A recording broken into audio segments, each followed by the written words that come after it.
Bonsoir à tous et très heureux de vous retrouver pour un nouveau numéro de Monde des Arts consacré aux femmes cinéastes. Et oui, elles existent. Avec un constat alarmant tout de même. D'un côté, on constate que les femmes sont de plus en plus nombreuses dans les écoles de cinéma. Je parle pour la Belgique. En tout cas, on arrive presque, on va en discuter, à une parité. Mais de l'autre, c'est plutôt la bérésina une fois qu'on se plonge dans la profession. Alors pourquoi? Que se passe-t-il? Que s'est-il passé? Est-ce que c'est un métier encore trop réservé aux hommes? On va en parler avec nos invités qui sont autour de cette table. Ce sont des femmes cinéastes, j'en ai trouvé, puisqu'effectivement elles existent. Bonsoir Amélie Van Ent, vous êtes cinéaste, on vous connaît pour Drôle de père, entre autres, et d'autres films. Bénédicte Linard, bonsoir Bénédicte, ravi de vous retrouver. Vous êtes avec Marie Jiménez, bonsoir Marie, co-réalisatrice, on dit ça, parce que co-cinéaste c'est pas très beau, co-réalisatrice c'est mieux, de By the Name of Tanya, qui sort cette semaine, qui est une fiction docu, on va en parler un petit peu, qui sort sur les écrans et qui est assez remarquable. En face de vous, Véronique Jadin. Bonsoir, Véronique, vous êtes cinéaste également. On peut parler du court-métrage Ingrid fait son cinéma. On va en parler tout à l'heure. Et puis Juliette Klinke. Il faut dire Klinke, on m'a dit, c'est ça, à l'allemande. Vous êtes une toute jeune cinéaste. Vous avez fait des films d'école et puis on attend le prochain film sur le grand écran, j'espère. Voilà, on va parler de tout ça avant de rentrer un petit peu dans le vif du sujet. Je vous propose une bande-annonce. C'est un film que j'ai trouvé très touchant. Je vous le conseille si vous ne l'avez pas vu. C'est Papicha. C'est un film algérien de Mounia Medour. Bande-annonce.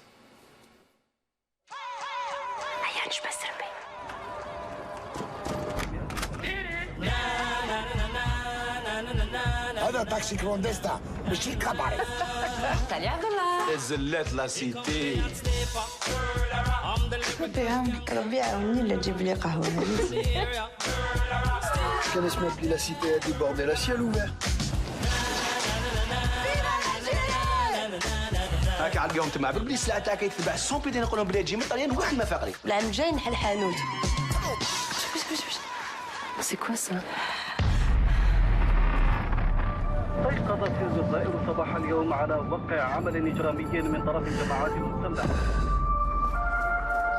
سي كوا سي زافيش بركة ما تلصق فيهم. راني نهضر معاك. انتوما سطروا رواحكم شويه برك خلونا من لي بروبليم. نديرو حجاب نقعدو في الدار. سي ça. Voilà, et la suite sur grand écran. On comprend bien avec cet extrait l'importance du regard féminin, du regard des cinéastes féminines dans des contextes particuliers comme ici. On peut aussi citer des cinéastes marocaines, tunisiennes et même israéliennes ou libanaises également. Le regard, c'est ça qui peut manquer aussi quand il y a moins de femmes cinéastes, c'est ce regard féminin, c'est important sur des causes comme ça, mais en général quand même. Je ne sais pas qui veut répondre, Véronique. Mais oui, moi je pense que c'est sûr, pour faire un parallèle avec Céline Delbecq que vous avez reçue pour Cinglé. Ben voilà, j'ai vu la pièce cette semaine et ça parle des féminicides, qui est vraiment...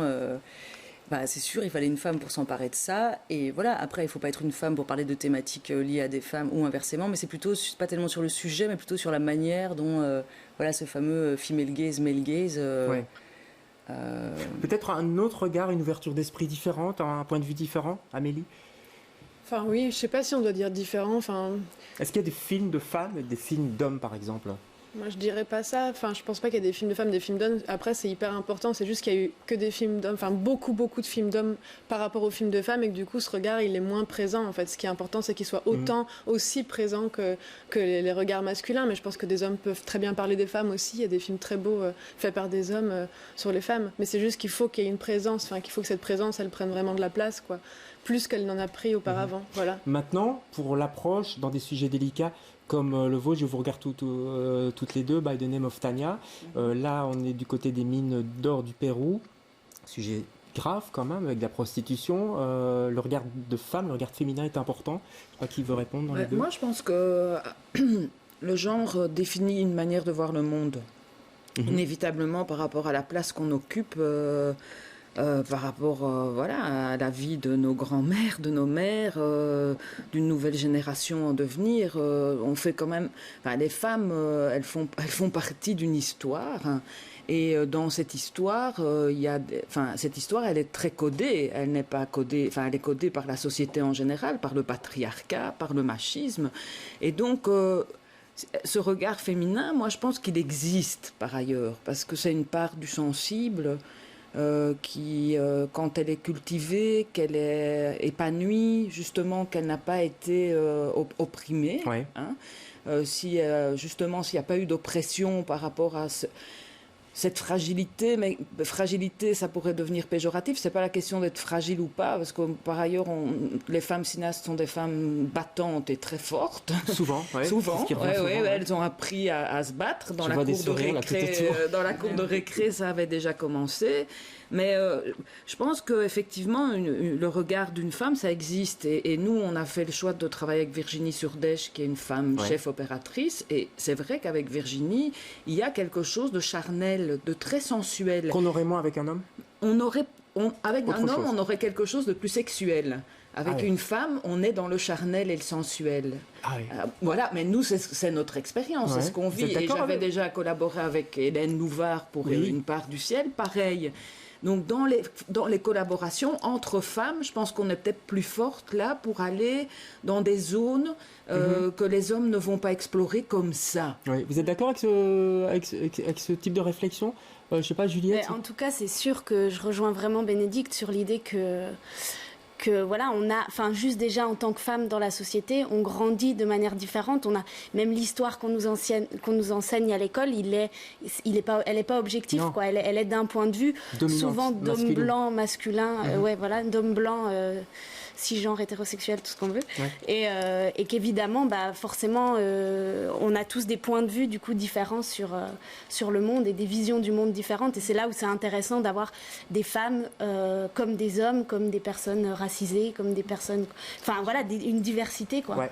C'était pas tout à fait le cas pour l'instant. En tout cas, on va pas se priver de regarder la bande-annonce de By the Name of Tanya, le film que vous avez co-réalisé, qui sort maintenant, je crois, cette semaine. Hein. On regarde la bande-annonce et puis on en parle juste après.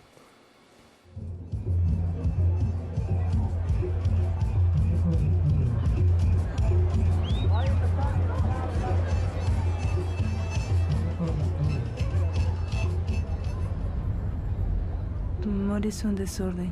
Me dice el policía. Un caos.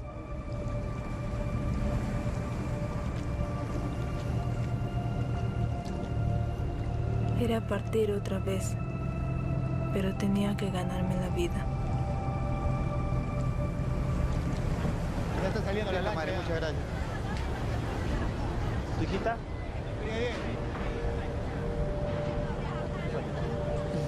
Cuando subimos a la lancha nos dice, si les preguntan quién soy, van a decir que soy su tía. ¿Mi tía? Sonríe. Baila.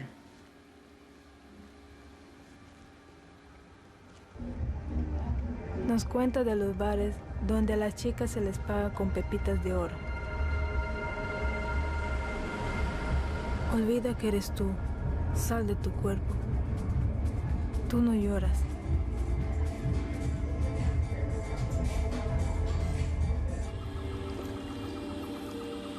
Abuelita, en mis sueños todavía me habla. Chiquita querida, cuídate mucho, no te pierdas.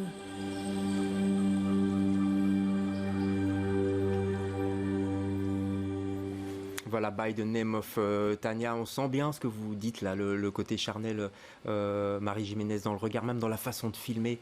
Comment vous travaillez ça justement, ce regard? Vous êtes à trois. J'ai l'impression que c'est difficile de parler de tout ça. Pourquoi? Mais pourquoi? Parce que c'est pas des notions très objectives. Ouais. Mais je dirais que un homme est surtout prédateur davantage que la femme est responsable de la vie. Et donc, dans ces films, comment c'est traduit dans les films le fait qu'on est prédateur? C'est-à-dire qu'on va aller cadrer les choses et les capturer. On va comme ça, on anticipe et on prend en fait. D'ailleurs, comme cinéastes, nous sommes des prédateurs. Hein. Femmes aussi, alors? Les femmes aussi? Tout le monde. Ouais. Mais nous avons voulu un regard très féminin. Ouais. Et nous avons demandé à Virginie de jamais anticiper et de vivre tout au présent. Mm-hmm. Ça veut dire que si elle va vous filmer, elle et puis vous, elle va aller tout doucement et au milieu, tout ce qui est au milieu a la même importance. Tout est caresse, tout est sensualité. Et si c'était un homme, ce serait pas pareil, selon vous? Non, les hommes n'arrivent pas à faire. Et je peux vous dire que j'ai travaillé avec beaucoup d'hommes et j'ai demandé des choses de ce type. Et l'homme, il a la tendance à prendre. C'est quelque chose d'inné dans son ADN. En fait. D'accord. Véronique, vous vouliez intervenir? Mais je voulais intervenir et abonder dans le sens de Mary. C'est-à-dire, je pense effectivement qu'il y a vraiment dans les rapports de force ou la manière de faire quelque chose de frappant. Et donc, par exemple, le Portrait de la jeune fille en feu, pour prendre un film récent qui était, voilà, je l'ai vu. D'abord, ce qui m'a frappé, c'est en fait, il y a juste un homme qui fait quasiment la figuration au début du film et un à la fin. On s'en fout, ça raconte une histoire, mais en sortant, je me suis dit, j'ai jamais vu des films, je me souviens pas comme ça, où il y a que des femmes à ce point-là, qui ont tous les rôles, et la manière de filmer l'amour, la beauté, les visages, il y a quelque chose effectivement qui est pas du tout dans la violence, et qui est quelque chose d'extrêmement... Oui, il y a une belle douceur, il y a une autre manière de montrer le monde, et donc nous, on ne demande pas que tout le monde voit le monde comme nous, mais on veut aussi montrer une diversité, et en plus, vu la violence de la culture dans laquelle on vit, culture du viol, etc., ça serait vraiment intéressant, primordial, pas que pour nous et nos comptes en banque, mais je veux dire vraiment pour tout le monde, il y a des questions à se poser, quoi. En tout cas, ce film a été reconnu par la profession, le film que l'on faisait écho, donc c'est déjà ça, peut-être que les choses avancent. Je voudrais qu'on revienne en Belgique, qu'on regarde ensemble une photo, vous allez la voir s'afficher, c'est celle du cinéma belge, tel que le représentait la Fédération Wallonie-Bruxelles en 2017. Vous voyez, elle est sur l'écran pour l'instant, pour symboliser 50 ans de cinéma en Belgique. Voilà, alors on constate qu'il y a énormément d'hommes. On en a parlé à l'époque, il y a quelques femmes, on voit Marion, celle qu'on salue. Voilà, un petit peu perdue. Et la réponse, elle a fusé. Une semaine plus tard, une photo qui faisait suite à une pétition de 125 réalisatrices belges pour exiger une parité dans la sélection des 50 films qui étaient présentés par la Fédération Wallonie-Bruxelles. Vous voyez, ces femmes qui sautent en l'air sur le monde des arts. Est-ce que quelque chose a bougé là? On est en 2017, le collectif Elles font des films, c'est 2017 aussi. Est-ce qu'on sent que c'est le début d'une amorce d'un changement? Je sais pas, Amélie Vanel. Oui, je crois que c'est en train d'un peu de changer. En tout cas, la parité, on commence à l'obtenir un peu partout. On voit dans les festivals, on a vu à Namur. Voilà, donc ça, je pense que les choses sont un peu en train d'avancer. Ça ne va pas changer du jour au lendemain, c'est clair. C'est lent. Voilà, c'est lent parce qu'on vient d'une histoire où il y a eu une domination masculine pendant très longtemps et que du coup, même si des choses existent et se mettent en place, ça va mettre encore beaucoup de temps, je pense, avant que vraiment il y ait une vraie parité, qu'il y ait des égalités de salaire ou des choses comme ça. Mais il faut qu'on soit là, à l'affût, et qu'on montre qu'on existe, et c'est ça aussi le but du collectif, quoi. C'est de vraiment être à l'affût des choses qui... C'est un collectif qui a été créé par Sophie Bruno et Géraldine Doignon, et très rapidement, vous en faites toute partie, je crois. Mais ce qu'on va peut-être souligner, en fait, c'est qu'au début, je pense que c'est Géraldine qui, ayant vu cette photo, une espèce de réaction instinctive, elle a envoyé un mail, et en fait, ce qui a été fou, c'est qu'en quelques jours, il y avait ça, donc tout d'un coup... C'est qu'il y avait quelque chose, quand même. Voilà, c'est que tout d'un coup, en fait, chacun, dans son petit isolement, en disant je me bats, j'avance, s'est dit, mais en fait, tiens, on est plein, et c'était assez joyeux, en fait, ce moment de photo. Et du coup, le collectif, voilà, on apprend en fonctionnant et tout ça, mais il y a aussi quelque chose d'assez joyeux et d'avancer. Ouais. Et où vous montrez, parce que le sous-titre de la photo, je ne l'ai pas dit, mais c'est « On existe », on est là. Quand on regarde un petit peu le collectif Elles font des films et les communiqués que vous faites, c'est souvent, vous parlez d'invisibilité. C'est pas un mot trop fort? Il y a une espèce d'invisibilité. Et même dans l'histoire du cinéma, en fait, il y a clairement une invisibilisation des femmes. Et en fait, même si on va regarder, là, j'ai travaillé un peu sur les pionnières du cinéma. Et en fait, alors déjà, la première personne à avoir réalisé un film est une femme, Alice Guy. On va avoir une photo d'elle. Ah, parfait. Mais c'était pas la seule. On commence un peu à en entendre parler, mais il y avait plein de femmes, autant à Hollywood, en fait, parce que c'était pas encore reconnu comme un métier, comme un métier, quoi. Et donc du coup, il y avait les femmes, les juifs, et il y avait aussi tout un réseau de femmes afro-américaines qui ont aussi fait des films, et ça dans le monde entier. Et c'est quelque chose, en tout cas moi, en tant qu'étudiante de cinéma. Auparavant, j'ai jamais entendu parler de ces femmes et j'étais en demande d'exemples, de modèles. Est-ce qu'on en parle à l'INSAS, à l'IAD? Vous avez des cours d'histoire du cinéma, j'imagine, Bénédicte aussi, vous avez dû connaître ça. Est-ce qu'on parle de ces femmes? Oui, c'est toujours Alice Guy dont on parle quand on parle de pionnières. Non, on ne parle pas directement de femmes. Maintenant, je veux dire, moi, en tant que femme cinéaste, quand je propose des films aux étudiants, j'essaie de pouvoir proposer des films réalisés par des femmes. Donc vous faites un effort là-dessus, quoi. Oui, bien sûr. C'est ce que Géraldine Doignon m'avait dit aussi pour l'IAD. Oui, bien sûr, on fait un effort là-dessus. Et aussi dans le corps enseignant, à l'INSAS comme à l'IAD, enfin, voilà, on n'était pas nombreuses, on n'est toujours pas tout à fait à la parité, mais ça avance. Enfin, je veux dire, il y a des avancées. Mais au niveau de ce qui se passe en ce moment, il y a des avancées institutionnelles et qu'il faut les souligner.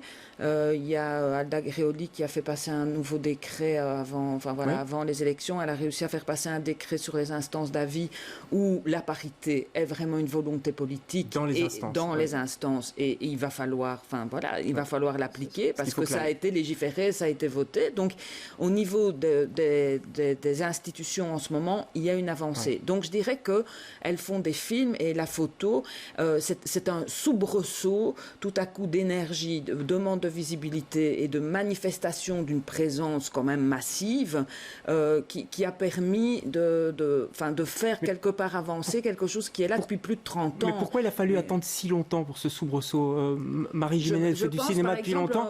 Oui. Oui, laissez la parole peut-être à Marie à côté de vous. Vous faites du cinéma depuis longtemps. Comme je te disais tout à l'heure, en fait, moi, mon premier film a été en 77, 78. À cette époque-là, il n'y avait personne. Il y avait juste vous. Il y avait André Delvaux qui avait fait quelques films, et puis il y avait Chantal, il y avait Marion qui est venu après moi un peu, et puis Jean-Jacques Andrien, et voilà. Et donc on ne se posait pas cette question-là. Je ne me posais pas du tout cette question-là, et moi franchement, je n'ai jamais eu de problème que je puisse attribuer à un genre par rapport à moi.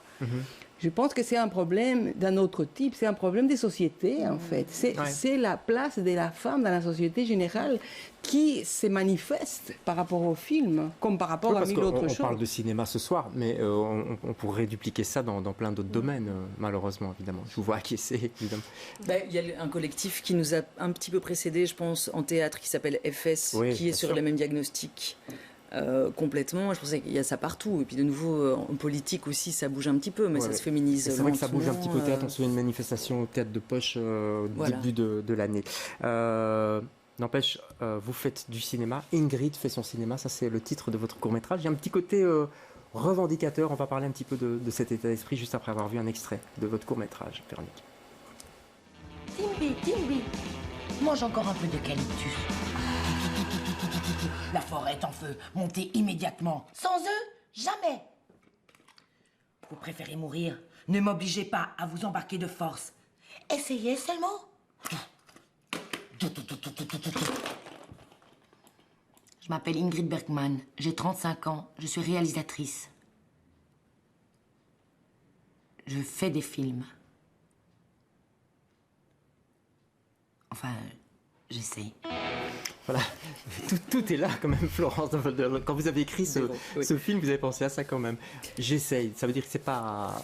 ce film, c'était un petit... en fait, c'était une blague au départ. J'ai reçu un petit remboursement des impôts et je me suis dit, tiens, je vais faire un film. Et j'ai fait ça en 2 semaines. Oui. Ouais. J'ai produit moi-même, voilà. Je me suis beaucoup amusée. Et ce qui est marrant, c'est qu'après, je l'ai vendu en France ou des trucs complètement improbables. Donc, voilà, c'était très bon. Je me suis vraiment bien amusée à faire ça. Oui, et c'était... je pense qu'à l'époque, j'avais aucune conscience du féminisme. Maintenant, c'est plus ancré. Mais ça dit des choses quand même ce petit extrait, on sent qu'il y a une espèce de revendication, de demande de reconnaissance qui n'est peut-être pas là. En fait, j'avais vraiment conscience de pas grand-chose, en fait. Et moi, un truc, par contre, que je veux faire, c'est de la comédie. Et je me suis rendu compte qu'en fait, c'était une prise de conscience compliquée, que femme et comédie, ça reste un cocktail compliqué à faire avaler aux gens aux producteurs et à tout le système de subvention et de financement derrière. Ça reste compliqué.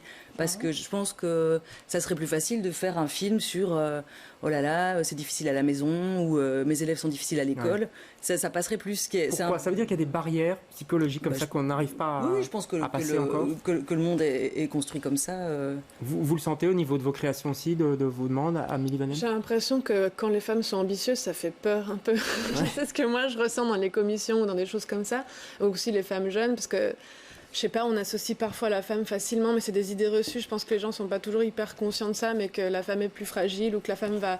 Déjà qu'une femme cinéaste, même sur les plateaux, on a l'impression qu'elle va moins pouvoir tenir son équipe, mais même des femmes productrices peuvent penser ça. Enfin, je veux dire, c'est quelque chose qui est vraiment présent, quoi. Des femmes productrices, il y a quand même plutôt des hommes producteurs. Enfin, on connaît des femmes, entre Chien et Loup, tout ça, il y a des femmes. Non, je vous vois sourire. Oui, elle a une autre boîte de production maintenant. Ah d'accord, elle a changé, d'accord, oui, c'est possible. Parce que c'est compliqué d'être cinéaste, j'ai l'impression. Il faut tenir un plateau, comme vous dites. Il y a les producteurs derrière, il y a les acteurs qui font parfois leur crise devant, il y a les équipes techniques qui sont peut-être pas toujours dociles non plus, il y a des budgets à respecter. J'ai l'impression que c'est un métier difficile. Pour moi, ça, il y a les idées reçues, par exemple, c'est par rapport à l'équipe. Moi, sur mes plateaux, j'ai jamais eu aucun problème, c'est même le grand bonheur. Mais est-ce qu'il faut de la poigne, entre guillemets, pour prendre une expression virile pour être cinéaste? Je sais pas. Je pense que Juliette. parce que j'ai l'impression que c'est aussi un mythe, ce truc de. Enfin, alors ça touche plus à l'art, mais qu'il faut être tyrannique pour réussir à faire tenir une équipe ou à faire bosser les gens pour soi. Enfin, je pense qu'il faut être respectueux. Oui, non, mais alors après. Aussi, je trouve qu'on entend beaucoup. Après, moi, je sais que je suis pas tyrannique, mais que j'arrive quand même à tenir une équipe et ça se passe très bien. Ça dépend des contextes, en fait. Je pense quand on est en fiction, qu'on a une grosse équipe de 20 personnes et que c'est majoritairement des hommes, la question elle se pose, mais elle se poserait dans d'autres milieux, les femmes chefs d'entreprise. Il y a une réalité, mais c'est dur aussi pour les hommes. Enfin, c'est juste que quand un homme arrive, enfin moi je le vois sur des plateaux, franchement j'ai travaillé sur plein de films français et tout ça, je le vois très bien la différence en fait quand un homme arrive sur un plateau plus âgé ou même un homme jeune et quand c'est une femme. C'est quoi la différence? C'est le respect aussi, enfin je suis désolée, moi c'est mon expérience en tout cas, pour moi c'est le respect de la place, c'est moins discuté. Moi quand je change des plans ou des trucs comme ça, mes idées peuvent plus facilement être remises en question quand même. Et je l'ai vu. Je l'ai vu parce que je travaillais avec un chef opérateur masculin et parfois il appuyait ce que je disais pour que les choses se fassent. J'ai eu besoin qu'il le fasse parfois. Donc je l'ai vraiment vécu. Moi personnellement, je l'ai vécu. J'ai vraiment vu une différence. Alors je dis pas qu'il faut être tyrannique, je suis d'accord, il faut pas être tyrannique. Par contre, il faut quand même montrer qu'on existe, qu'on est là et qu'en fait nos idées sont valables. Il faut arrêter aussi de tout le temps justifier. Justifier pourquoi notre idée c'est la bonne. Pourquoi il faut faire comme ça. Bénédicte Lénard, je vous vois acquiescer. Oui, bien sûr. Vous savez, c'est structurel, ça appartient vraiment aussi à une manière de faire les films. Je pense que être femme cinéaste, ça nous engage à repenser comment faire du cinéma. Et ça, c'est très intéressant. Je pense que le modèle du cinéma, c'est vrai, le modèle qui fabrique les films est vraiment une immanence du patriarcat. Oui, c'est construit par le patriarcat, par la hiérarchie des plateaux. Moi, j'ai pas besoin d'une hiérarchie pareille pour travailler. Enfin, donc, c'est un modèle construit et c'est un modèle capitaliste, patriarcal et machiste. C'est ça qui a fabriqué le modèle. C'est ça qui nous. Et alors, on devrait femmes, nous adapter à ce modèle-là. Et c'est pour ça que Juliette dit, j'ai pas envie d'être un tyran, parce que ce modèle-là nous engage, si on a un rôle de pouvoir à jouer, qui est bien légitime, puisque c'est quand même sur la prise de risque, c'est quand même sur votre pomme. C'est sur le réalisateur ou la réalisatrice que enfin, c'est vous qui portez le projet, et c'est un projet que vous allez porter pendant 6, 7, 8 ans. Et quand le film est fini, vous continuez à vivre avec le film. Les gens qui ont travaillé avec vous, ils s'en lavent les mains, ciao, bonsoir, ils ont déjà été faire autre chose. Non, mais c'est vrai. Un mauvais film, vous le portez avec vous pour tous les films en devenir que vous ne ferez peut-être pas à cause de celui-là. Donc, ça ne pardonne pas. Mais ce qui ne pardonne pas, c'est pas le fait d'être femme cinéaste. Ce qui ne pardonne pas, c'est de nous faire jouer dans le rôle, des rôles que nous ne voulons pas. Et ça, c'est vraiment à mettre en chantier. Il y a ce collectif et il y a d'autres mouvements, j'imagine. Est-ce qu'on peut changer vraiment les choses? Il y a déjà plein d'outils qu'on connaît, puisque la Suède, par exemple, a réussi à faire plein de choses. Vous êtes pas, ils ont installé un système de quotas quand même, d'après mes renseignements. Oui. Voilà. Mais le premier truc, c'est simplement d'avoir de la parité dans les instances. De décision, qui subsidie, et juste d'être un petit peu conscient, parce que si on interroge les 3/4 des producteurs et des subventionneurs de notre cinéma, ils vont dire mais on n'est évidemment pas sexiste. C'est-à-dire que l'éventuel sexisme n'est pas conscientisé, et donc il y a moyen. Il y a des formations qui existent pour ça. D'ailleurs, il paraît qu'il y en aura pour les nouveaux membres de la commission, une formation à ça pour décoder justement toutes ces choses qui font qu'on pense qu'une femme ne sait pas tenir un plateau. Alors que moi, mon expérience individuelle, j'ai jamais eu aucun problème sur un plateau. Moi, mon problème, c'est les rapports aux producteurs qui sont plus compliqués. Plus tendus, oui. Ça, c'est d'autres enjeux aussi peut-être. Mais ça, c'est peut-être pas parce que vous êtes une femme, si. Oui, une anecdote qui m'arrive avec un producteur qui ne produira donc pas mon film. C'était à un moment donné, je me rends compte qu'on signe bien en amont du film un contrat sur le montant du scénario. Et j'apprends qu'un collègue, c'est également premier long métrage, également une comédie, a signé une enveloppe 2,5 fois supérieure. Donc j'interpelle le producteur lors d'une de ces chouettes discussions d'argent qu'on peut avoir. Et il me dit « Ah mais ça n'a rien à voir, ce film-là est ambitieux, pas le tien ». Qu'est-ce que je peux répondre sur ce genre de choses? Et donc, voilà, moi, ce mépris-là, vous le sentez parfois? Ah bah oui. Et en fait, moi, je trouve ce qui est impressionnant, c'est justement avec ce collectif, le fait qu'on commence à parler des choses. Et en fait, les gens, enfin, les autres femmes qui nous expliquent, enfin, moi, des copines qui maintenant me disent, ah oui, mais j'ai vécu ça en commission, un tel producteur m'a dit ça. Les gens, enfin, même les femmes, des fois, prennent conscience elles-mêmes qu'il y a des réflexions qui sont sexistes. Et ça, c'est un peu effrayant, quoi. Enfin, c'est un peu dérangeant, quoi. Non, mais c'est très intéressant, c'est de voir à quel point des codes dominants masculins sont devenus naturels en nous pour tenir dans ce métier. Ouais. Donc moi, j'ai 54 ans, je peux vous dire qu'à un moment donné, j'ai la dégaine d'un mec. Mais c'est pas moi qui l'ai voulu, mais c'est apparu parce que j'ai la dégaine d'un mec, parce qu'à un moment donné, je me suis dit que se bouger comme ça c'était plus. C'est à la Jean-Pierre Mocky, quoi. Oui, ben non, mais c'est vrai. Ou je pique une gueulante, un peu comme un mec. Toutes les femmes cinéastes, elles vous parleront de ça, hein, comment elles ont dû intégrer des types de comportements qui n'étaient pas nécessairement les leurs au départ, mais il faut tenir. Quelque part, il y a toujours ce truc, c'est que tu dois tenir le coup, en fait. Il y a toutes les copines, à un moment donné, c'est « Waouh, j'ai tenu le coup » ou « Oui, j'ai passé le cap ». Donc, vous êtes toujours en condition d'épreuve. Et ça, c'est vraiment, vraiment très fort inscrit. Et donc, ce qui peut changer, et je termine là-dessus, c'est que je pense que le fait que ces collectifs existent, c'est aussi pour partager une parole et créer des formes de solidarité entre nous. Parce que si toi, tu passes le cap, il faut encourager la copine qui va devoir le passer aussi. Et une qui sort un film aujourd'hui, c'est donner de la visibilité à celle qui sortira son film demain. Allez, on va conclure là-dessus. On a bien compris que le chantier était loin d'être fini. Il y a un festival d'ailleurs, je crois, c'est fin janvier. On tiendra ça à l'œil, de films de femmes. Elle tourne. Ça s'appelle Elle tourne, effectivement. Je conseille évidemment By the Name of Tanya, très très beau film de Marie Jiménez et de Bénédicte Liénard. Amélie, on vous suivra de près. On se souvient de Drôle de père. J'ai pas eu le temps de passer un extrait, mais là c'est un film sur un homme, donc les femmes peuvent faire aussi des films sur des hommes, il n'y a pas de raison. Et on suivra aussi vos actualités à toutes les deux. Juliette, bon vent aussi, on attend votre premier film sur grand écran, et pareil pour vous, Véronique, merci infiniment d'avoir participé à cette émission. On se retrouve jeudi prochain avec un autre débat sur Monde des Arts. Bonsoir.